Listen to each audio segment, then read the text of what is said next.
फरमा दिया। और हम कितने खुशकिस्मत हैं कि अल्लाह रब्बुल इज्जत ने हमें मुसलमान बनाया, मुसलमान बनाकर उसके बाद में हमें अपने महबूब का उम्मती बनाया। उससे बड़ा कई एहसान ये है कि अल्लाह रब्बुल इज्जत ने हमें जमात अहले सुन्नत में पैदा फरमा। से आपको सिमात करना है, उससे पहले दुरूद पाक का हदिया पेश कर लें। पढ़े वरनवाज से अल्लाहुम्मा सल्ली अला सय्यिदिना व शफीइना मौलाना मुहम्मद वसल्लम सल्लु अलैहि सलातु व सलामुन अलैका या रसूल अल्लाह सल्लल्लाहु तआला अलैहि वसल्लम। तमामी हजरात ने फहरिस्त में अपना अपना नाम लिखवा दिया है। बस मैं भी 2-3 मिनट बोल के फहरिस्त में अपना नाम लिखवा कर अपनी जगह पर मैं बैठ जाऊंगा इंशाअल्लाह ताला। शायर ने कहा था, या रसूल अल्लाह मुख्तारे कायनात सा दाता कोई नहीं, मुख्तारे कायनात सा दाता कोई नहीं, यानी रसूले पाक के जैसा कोई नहीं। जरा बोले ना सुभान अल्लाह। जरूरी नहीं है कि जुम्मे के दिन बोलना है, जुम्मे में ही बोलना है, महफिल मिलाद में भी बोल सकते हो, ठीक है। कहा क्या कहा सर, यानी कि कहते हैं कि मुख्तारे कायनात सा दाता कोई नहीं, यानी रसूले पाक के जैसा कोई नहीं। बिन मांगे मेरे आका ने झोली को भर दिया, मंगता जो आया मांगने सुल्तान कर दिया। पर खाली दरे हुजूर से लौटा कोई नहीं, यानी रसूले पाक के जैसा कोई नहीं, यानी रसूले पाक के जैसा कोई नहीं, यानी रसूले पाक के जैसा कोई नहीं। आप बखूबी जानते हैं इस महफिल को सरवरे कोनो मका अलैहि तहियत व सना की पैदाइश की खुशी में इस महफिल का हमने इनकाद किया। अल्लाह रब्बुल इज्जत इस महफिल को अपनी बारगाह में कबूल अता फरमाए। जब तक मुस्तफ़ा दुनिया के अंदर तशरीफ नहीं लाए थे तब तक क्या होता था, चारों तरफ जुल्मों सितम के बादल छाए हुए थे। मुस्तफ़ा तशरीफ नहीं लाए थे, चारों तरफ यानी कि जुल्मों सितम के काले बादल छाए थे। मगर जब मुस्तफ़ा तशरीफ ले आए सारी बात खत्म हो गई।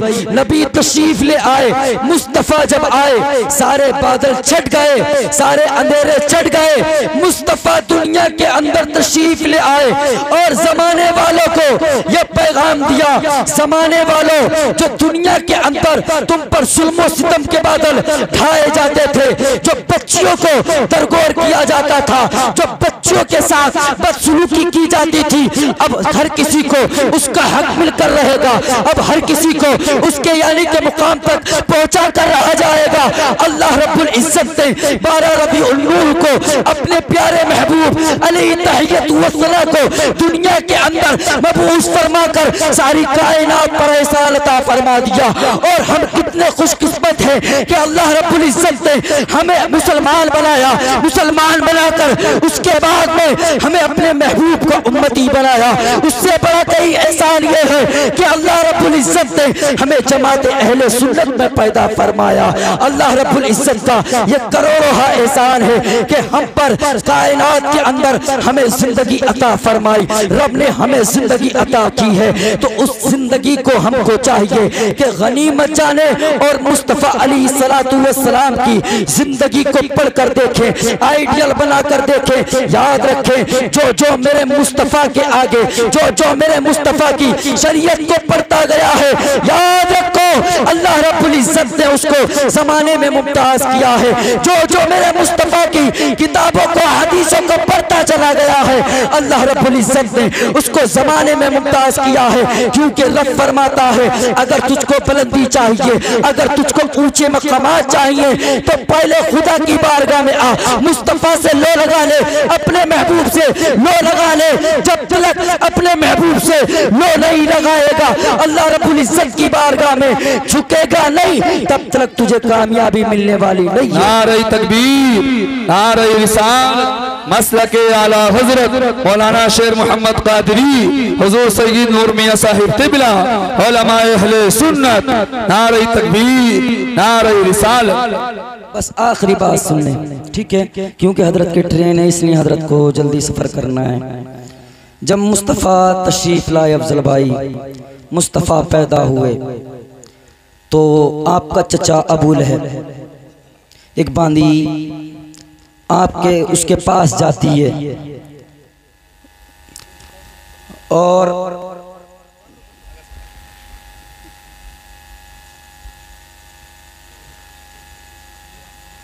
जी जी करीम आका अलैहिस्सलाम, सब तवज्जो इधर दें, सब तवज्जो इधर दें। वो बेअदबी हो रही थी थोड़ी, हैं, उन्हें थोड़ी समझ नहीं थी। अल्लाह पाक तमाम को हमको अक्ल सलीम अता फरमाए। सादात इकराम की इज्जत व आबरू की परवरदिगार आलम हमें उन पर पहरा देने की तौफीक अता फरमाए। हैं, अब सुने, मुस्तफ़ा अलैहिस्सलातु वस्सलाम जब दुनिया के अंदर तशरीफ लाए, करीम आका अलैहिस्सलातु वस्सलाम जब पैदा हुए तो अबू लहब की यानी कि उसकी बानी ने उसको खुशखबरी सुनाई कि तेरे यहाँ एक भतीजा पैदा हुआ है, तेरे यहाँ एक चांद सा बच्चा पैदा हुआ है। अबू लहब ने इतना सुना और हाथ के इशारे से उसको आजाद कर दिया, यानी कि हाथ के इशारे से उसको आजाद किया। रब्बे काबा की कसम, जब अबू लहब इस दुनिया से मरा, अबू लहब कौन? जिसकी मजम्मत में अल्लाह रब्बुल इज्जत ने कुरान मुकद्दस के अंदर पूरी सूरत को नाजिल फरमा दिया। अबू लहब के बारे में किताबों में आता है कि जब अबू लहब मरा था उस वक्त में अबू लहब को एक बीमारी लाहिक हुई। बीमारी ऐसी लाहिक हुई कि उसको फुंसी निकली, इतनी बदबूदार फुंसी कि उससे लोग दूर भागते। जब अबू लहब का इंतकाल हुआ तो उसके बेटों ने डंडों के सहारे से उसको गड्ढे के अंदर डाल दिया। अल्लाह अकबर कबीरा।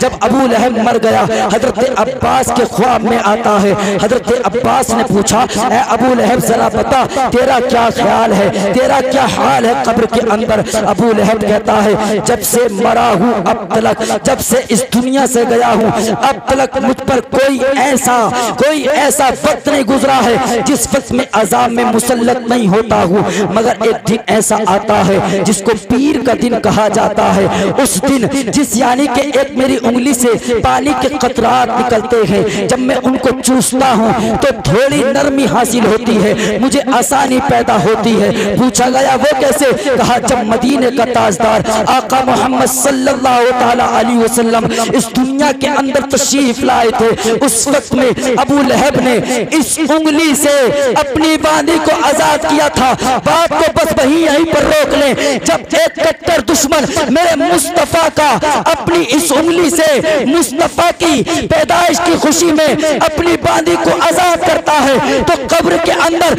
उसको राहत मिलती है। तो हम तो गुलामाने मुस्तफा है, मुस्तफा के मानने वाले थे, मुस्तफा के चाहने वाले थे, मुस्तफा से प्यार करने वाले थे। आज शाहपुर चमरान के लोगों ने ये महफिल को सजाकर ये बता दिया कि जब तक जिंदगी के अंदर, जब तक इस जिस्म के अंदर जान रहेगी, अपने महबूब पर ये जान कुर्बान रहेगी।